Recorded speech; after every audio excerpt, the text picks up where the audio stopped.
جنت کے سفر کی شروعات سے لے کر اس کے دروازے تک پہنچنے کا منظر ہم نے AI کی مدد سے اس ویڈیو کے پارٹ 1 کے اندر جانا کہ یہ کتنا خوبصورت لمحہ ہوگا جب نبی کریم صلی اللہ علیہ وآلہ وسلم پل صراط پر اے اللہ میری امت، اے اللہ میری امت کی صدا لگا کر ہر ایک امتی کی سلامتی کے ساتھ پل صراط کو پار کرنے کی خواہش کے ساتھ بار بار پل صراط کی طرف دیکھتے ہوں گے۔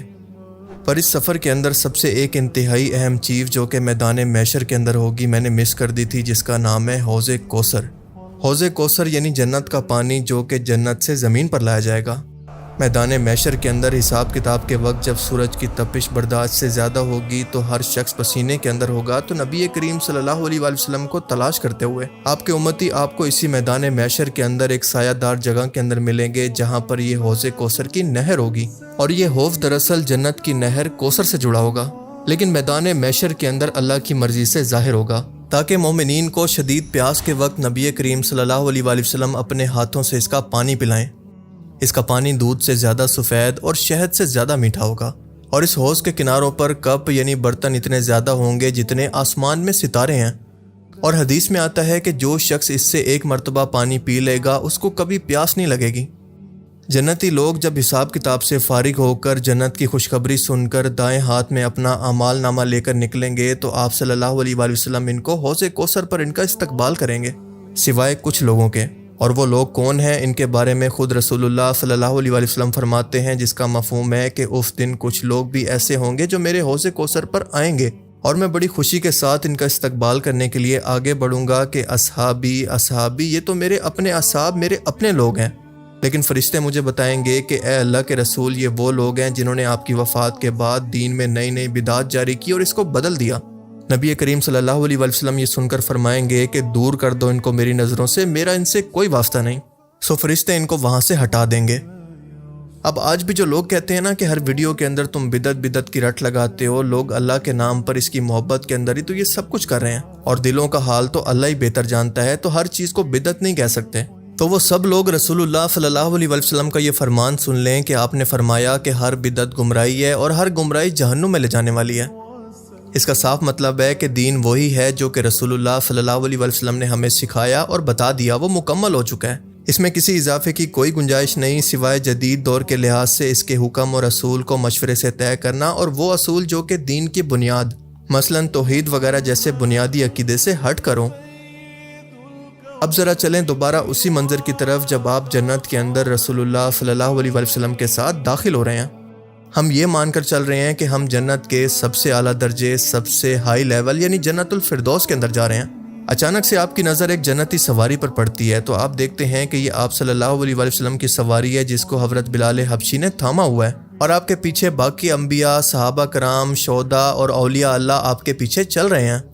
آپ جنت میں داخل ہی ہونے لگتے ہیں تو فرشتے کہتے ہیں کہ السلام علیکم، تم لوگوں نے صبر کیا، کتنا ہی اچھا انجام ہے نا اس صبر کا، یہ ہمیشہ کا گھر۔ اور اس کے بعد آپ کا پہلا قدم جنت کی زمین پر پڑتا ہے، اور اسی لمحے آپ کی تمام تھکاوٹ، آپ کا تمام درد، آپ کے تمام آنسو سب کچھ غائب ہو جاتے ہیں، ایسے جیسے کبھی تھے ہی نہیں۔ رسول اللہ صلی اللہ علیہ وآلہ وسلم فرماتے ہیں کہ جنتی کو جنت کے اندر داخل کیا جائے گا تو فرشتے پوچھیں گے کہ کیا تم نے کبھی دنیا کے اندر کوئی دکھ اٹھایا تھا؟ تو وہ کہے گا کہ اللہ کی قسم کبھی نہیں، کیونکہ اس نعمت کے بدلے وہ درد تو کچھ بھی نہیں تھا۔ اب جنت میں داخل ہوتے ہی پہلا منظر جو کہ آپ کے سامنے آتا ہے دراصل وہ چہرے ہوتے ہیں جو کہ آپ کے ماں باپ کے ہوتے ہیں، جو کہ آپ سے پہلے دنیا سے چلے گئے تھے۔ وہ ماں باپ جن کا ہاتھ تھامنے کو دنیا میں آپ کا دل ہمیشہ مچلتا رہتا تھا۔ وہ ماں جس کی آواز سنے بغیر آپ جوانی سے بڑھاپے کو پہنچ گئے۔ آپ کے بہن بھائی، بچے، رشتہ دار سب کے سب آپ کے استقبال کے لیے یہاں پر موجود ہیں، پر اب کی بار کوئی جدائی نہیں، کوئی موت نہیں، کوئی دوری نہیں، نہ وقت کی قید، بس ہمیشہ کے لیے ہمیشہ کی ملاقات۔ اور آپ لوگوں کا ایموشنل ہو کر رونا، اور وہ رونا جو کہ خوشی سے ہو، نہ کہ کسی غم کی وجہ سے۔ اور شاید یہ پہلا وہ لمحہ ہوگا جب آپ کو احساس ہوگا کہ اللہ نے ہر رشتے کو دنیا کے اندر آپ کے لیے توڑا نہیں تھا، صرف ادھورا چھوڑ دیا تھا تاکہ وہ رشتہ جنت میں مکمل ہو۔ قرآن نے وعدہ کیا کہ مومن والدین کی اولاد کو ان کے ساتھ ملایا جائے گا، چاہے ان کے اندر جنت کے درجات کا فرق ہی کیوں نہ ہو،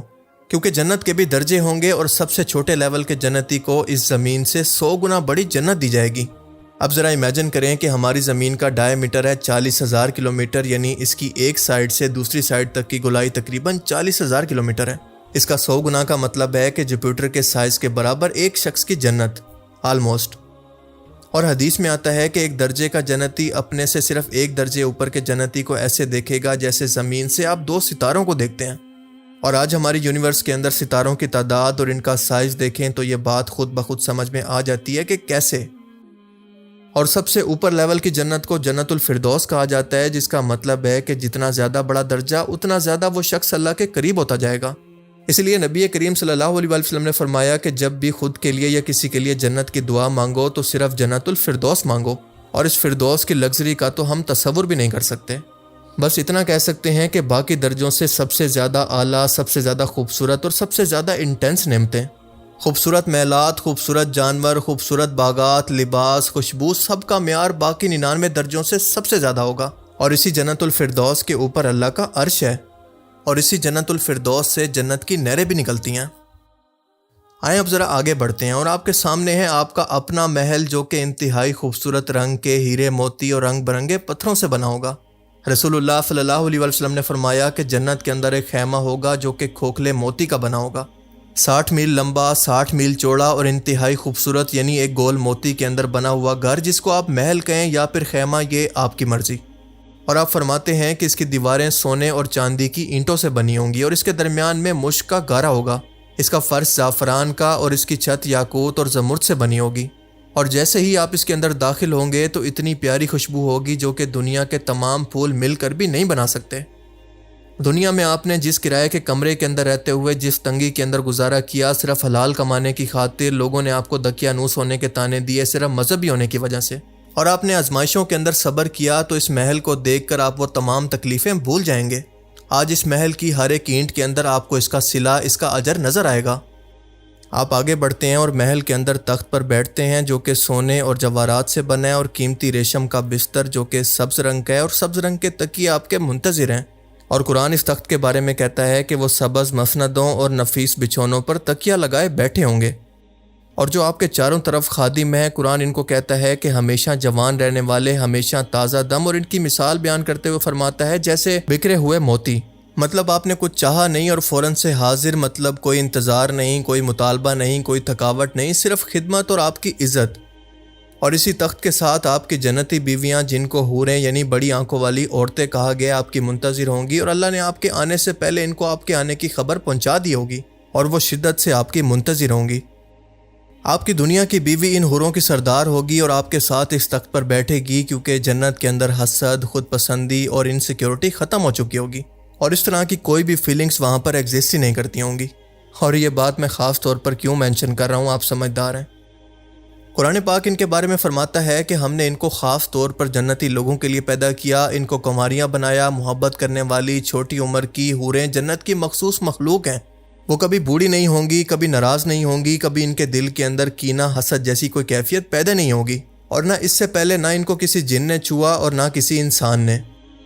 اور جہاں تک عورتوں کی بات ہے تو رسول اللہ صلی اللہ علیہ وسلم نے فرمایا کہ جنت کے اندر ان کو بہترین صورتوں کے اندر اٹھایا جائے گا، ان کی جوانی، خوبصورتی اور چہرے پر ایسی تازگی جو کہ انہوں نے دنیا کے اندر کبھی محسوس نہیں کی۔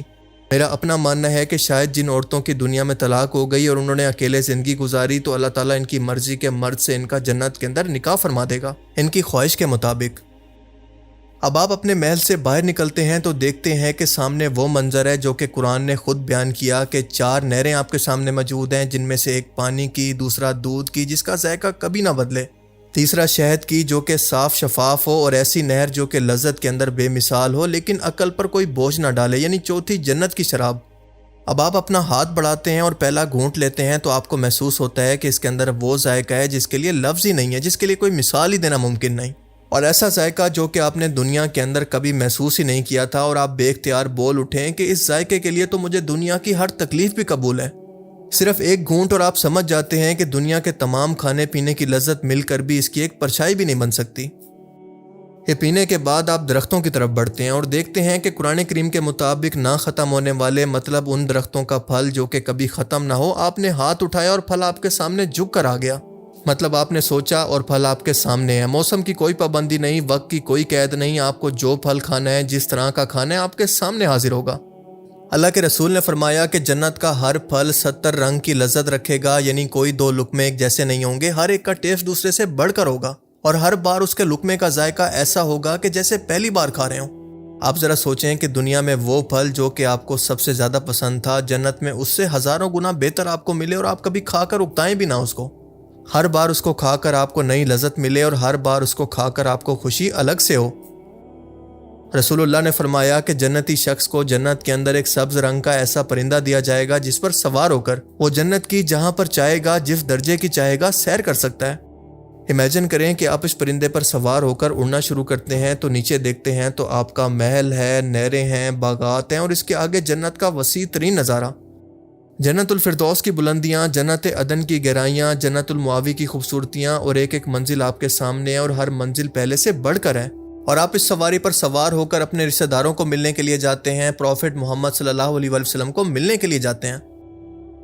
جنت میں ہوا چلے گی تو درختوں سے ایسی آوازیں آئیں گی جو کہ کانوں نے اس سے پہلے کبھی نہیں سنی، اور یہ جنت کی موسیقی ہوگی جو کہ اللہ کی تخلیق کردہ موسیقی ہے، جس کو سن کر کبھی بھی انسان کو تکلیف نہیں ہوگی بلکہ اس کی روح کو چھو جائے گی۔ اس کے علاوہ ایک روایت میں آتا ہے کہ جنت کے اندر حوریں اہل جنت کے لیے ایسے نغمے گائیں گی جن کی مثال دنیا میں نہیں ملتی، اور ان نغموں کے اندر اللہ کی حمد و ثنا ہوگی اور ہر آواز، ہر لمحہ اللہ کی یاد دلائے گا۔ اس کا مطلب کہ جنت کے اندر صرف سکون، خاموشی نہیں ملے گی بلکہ اس طرح کی آوازوں سے سکون بھی ملے گا جو کہ روح کو تھرتھرا دیں، دل کو بھر دیں۔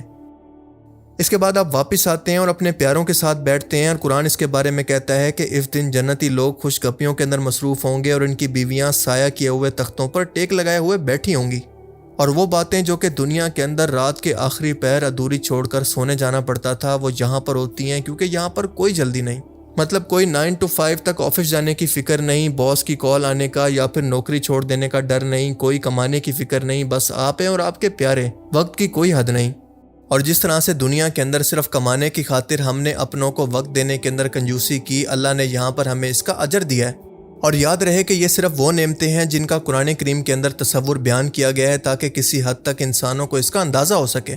پر در حقیقت اصل نعمتیں یعنی اصل خزانہ تو ہمارا دماغ 90% تک سمجھ ہی نہیں پاتا بلکہ اس کا تصور بھی نہیں کر سکتا۔ رسول اللہ صلی اللہ علیہ وسلم نے فرمایا کہ اللہ تعالیٰ فرماتا ہے کہ میں نے اپنے نیک بندوں کے لیے وہ نعمتیں تیار کر رکھی ہیں جس کو نہ کسی آنکھ نے دیکھا اور نہ کسی کان نے سنا اور نہ کسی انسان کے دل کے اندر اس کا خیال گزرا۔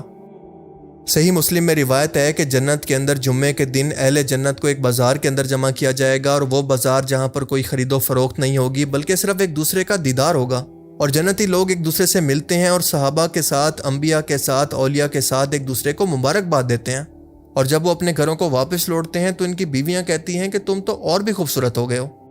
یعنی جنت میں ہر جمعہ ایک نئی خوشی ہوتی ہے، ایک نئی ملاقات ہوتی ہے، اور اس جمعے کا سب سے بڑا انعام تو ابھی آنے والا ہے، کیونکہ جنت کی اگر تمام نعمتوں کو بھی ملا لیا جائے تو وہ اس ایک نعمت کا مقابلہ نہیں کر سکتی جو کہ ہے اللہ کا اپنے بندے کو دیدار کروانا،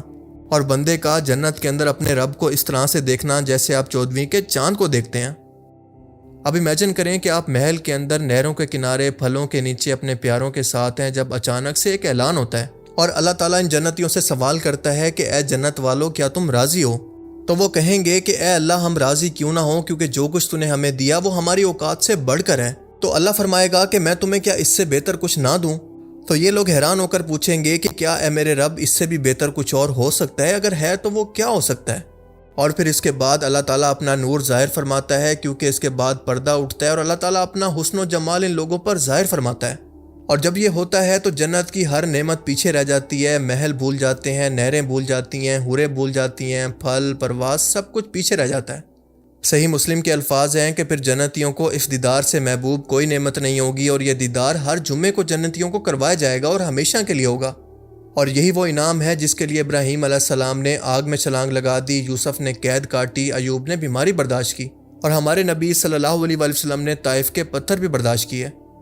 اور یہ ایسا نور ہوگا جس کو الفاظ میں بیان کرنا پاسبل نہیں ہے، کیونکہ آنکھیں دیکھتی رہیں گی لیکن یہ دیکھنا دنیا جیسا نہیں ہوگا، پر دنیا کے لحاظ سے ایسا لگے گا جیسے وقت آپ کے لیے بالکل رک گیا ہو،